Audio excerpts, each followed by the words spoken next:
escola, meus gastos básicos, e agora eu vou inverter, eu vou começar pelo sonho. O efeito exponencial é impressionante. Se você começar a acumular isso ao longo do tempo, cuidado que o dividendo vem de tijolo. Vou abandonar aquela ideia que da minha renda eu escolho casa, carro, plano de saúde, escola, meus gastos básicos, e agora eu vou inverter, eu vou começar pelo sonho. Lá pro volta de 2006, eu atendi um casal que tinha ganhado na loteria 2 anos antes. Eles tinham ganhado um prêmio na época de 6 milhões e 700 mil reais, é uma fração de prêmio, e eles vieram me procurar porque estavam endividados 2 anos depois. Por que eu acho esse caso importante na minha vida? Porque a gente percebe que as pessoas até vivem bem quando tem uma renda limitada e tomam todos os dias muito cuidado para conseguir pôr a comida na mesa, pagar o remédio que a família precisa, ganha pouco, mas vive com dignidade. Quando começa a ganhar dinheiro, tem que provar para a sociedade que melhorou. Aparece com tênis importado, aquela moto de maior potência, a casa já começa a se destacar no bairro. Qual que é o problema quando a pessoa ganha dinheiro muito rápido? O dinheiro não resolve problemas. O dinheiro potencializa as escolhas que a gente faz. Se a gente não perceber que nossas escolhas estão erradas, com mais dinheiro, minha vida vai ficar pior do que com pouco dinheiro. E a gente inclui um objetivo, por exemplo, queremos ir para Disney com base no estilo de vida que a gente tem. Então a gente escolheu a casa, a gente escolheu o plano de saúde, a escola das crianças, o carro, como a gente se veste e começou a ganhar um pouquinho mais, ou esse ano não teve nenhum imprevisto, conseguiu preservar o 13º, entra o plano da Disney. Só que você está querendo trazer uma experiência nova para uma vida que não esperava essa experiência lá atrás. Quando você fala quanto eu vou gastar com a minha casa, você pega uma fatia do orçamento e vai pegando fatias do orçamento para aquilo que você está modelando. Você não incluiu experiência, você não incluiu sair da rota. Até você fala, eu gosto de viajar. E chegou um filho, né? O filho que está indo todo fim de semana para Águas de Lindóia, de repente fala, quero para Disney. Você fala, ixi, né? Esse tipo de viagem não está nos planos. O erro está em tentar preservar o estilo de vida e incluir novas coisas. Trabalhei muitos anos como consultor, eu sempre trabalho a ideia de desconstrução do estilo de vida. A gente trabalha com orçamento base zero. Quando a pessoa tem um estilo de vida e ela quer trazer novos sonhos, novos objetivos, a gente esquece esse estilo de vida e a gente modela como deveria ser o estilo de vida para incluir os sonhos. Então, o que é o conceito do orçamento base zero? Eu vou abandonar aquela ideia que da minha renda eu escolho casa, carro, plano de saúde, escola, meus gastos básicos, e agora eu vou inverter. Eu vou começar pelos sonhos. Vai marcar a nossa vida? São as grandes realizações. Então, quais são as grandes realizações? Ir pro Egito, levar meu filho para Disney, experimentar uma casa no campo, fazer uma grande doação para meus pais, construir uma casa.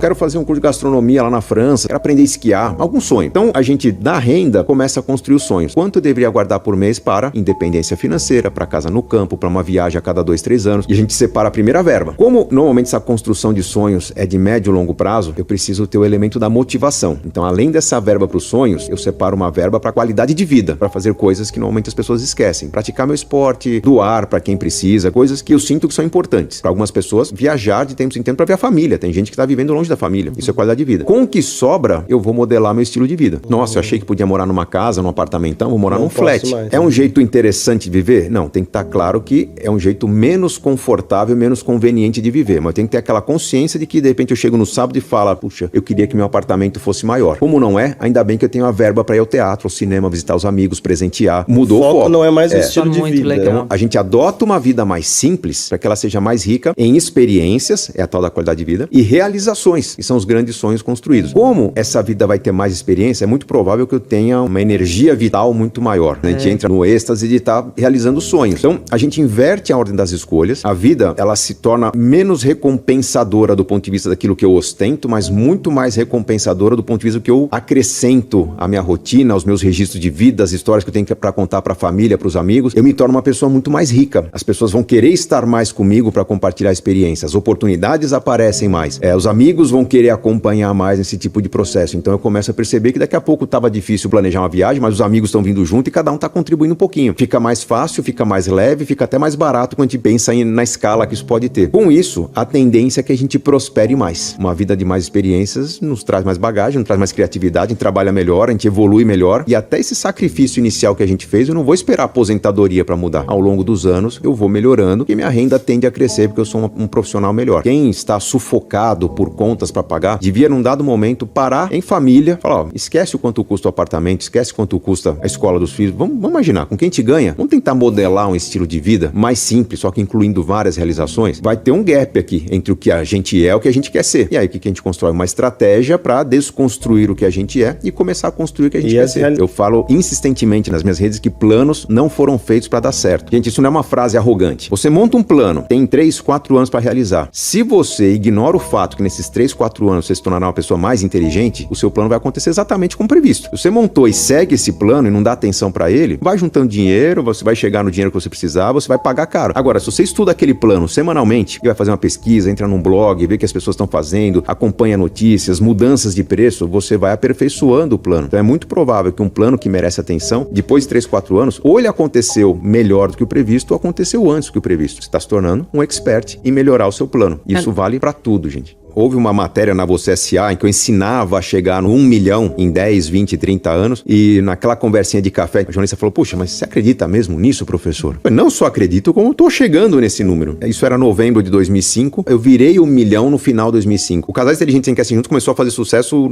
em junho de 2005, então eu tinha lá 85, 90% do processo já construído, numa combinação de evoluir rapidamente na carreira de professor, aumentou bem minha renda, não tive tempo de mudar o meu padrão de vida por excesso de trabalho, não recomendo a ninguém que faça isso, mas eu trabalhava 16 horas por dia e domingo eu preparava a prova, corrigia a prova. Quando eu fui para o Canadá, eu me desfiz de todo o patrimônio que eu tinha. Então, ao voltar do Canadá no final de 2004, eu meio que já adotei um estilo de vida simples, justamente para não perder essa construção do milhão. Transforma em caixa tudo que você tem e agora parte para o aluguel. Eu tinha um apartamento próprio até ir para o Canadá. Tinha comprado um leilão, era simples, não era para morar muito tempo, mas na volta do Canadá a gente partiu direto para o aluguel. E ali toda a lógica que eu desenvolvo hoje, que o aluguel é muito interessante quando parte de uma estratégia, aquilo me ajudou a acelerar a construção. A hora que os livros começaram a vender mesmo lá em junho de 2005, realmente foi um fôlego interessantíssimo, né? Você ganhar naquele ano, eu ganhei pelo menos uns 100 mil reais em livros, foi uma ajuda interessante, mas depois eu posso dizer que o primeiro milhão é o mais difícil, né? Mas eu diria que quando você já tem um volume de investimentos para trabalhar, aí você vê funcionar melhor a diversificação, você vê o rendimento se acrescentar como combustível para o crescimento. O efeito exponencial é impressionante, né? Imagina que se eu tenho 100 mil reais e coloco 10% em risco para tentar acelerar o meu enriquecimento, vamos imaginar que aqueles 10%, 10 mil reais, foram muito bem sucedidos no ano que eu investi, eu ganhei 100%. Os meus 10 mil viraram 20, meus 100 mil viraram 110. Agora, se eu tenho 1 milhão de reais e pego só 10% para acelerar, se eu coloco 100 mil para multiplicar e sou muito feliz com aquela escolha, eu só coloquei 10%, mas 100 mil se viraram 200, o segundo milhão chega muito mais rápido. É fundamental as pessoas entenderem esse efeito exponencial, porque é muito comum a galera começa a investir, tá desanimada, vou sair da poupança, aí acompanha lá a coluna da Luciana, ela tá recomendando aqui um monte de coisa legal, a Luciana dá um monte de orientação, ela monta uma carteira, no fim do ano, quanto ela ganhou a mais?